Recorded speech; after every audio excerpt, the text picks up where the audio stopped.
Hey fellow fans, I'm Brian from BMA Comics Con, a place for comic book related conversations and connections, and I'm here to talk to you about DC's Rebirth. Yes, it's finally here. DC put out their 80-page special, in which I was able to get 2 copies at the midnight release, and I'm really excited for it. DC did a good job of piquing interest for the new DC universe. Although DC spent much time trying to say that it is not a reboot, I would agree with them. After reading it, it's not a reboot. It is, however, another crisis. And I'm fine with that because I think it was done real well. Now, if you're currently reading DC Comics and you're about to pick up DC Rebirth, they advise 2 issues that you read before Rebirth. First being Justice League 50,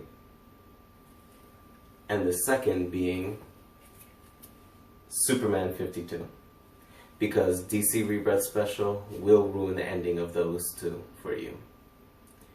Now, in the DC Rebirth Special, I saw a lot of things about it that made me excited, both being, and I won't mention because it is spoilers, the conclusion of the Darkseid War. I like finding out what they did with Batman's question to the Mobius chair as to the Joker's identity, because I was real scared about what they were going to say his identity was, because I didn't want them to mishandle that and take away from the mysterious element of the Joker, because that's what makes him so cool.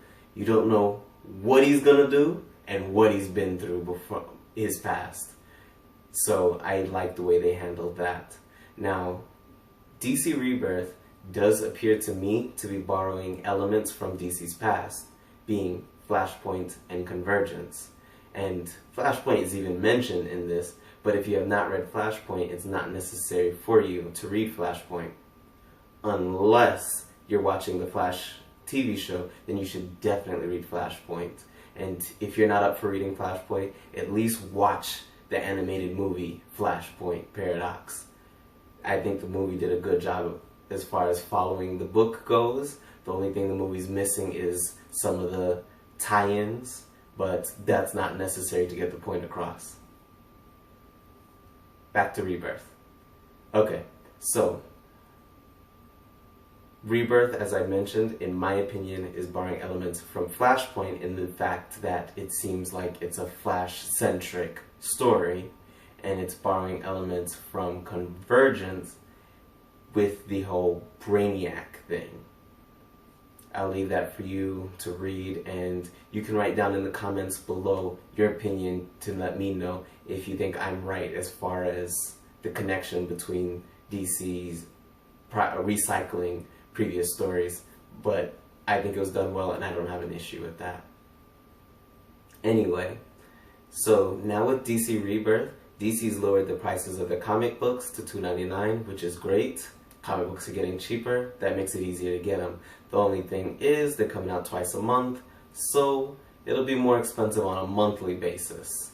However, the good thing is I will be reading and reviewing most of the issues, so just subscribe and you can stay tuned for my reviews of the books of Rebirth.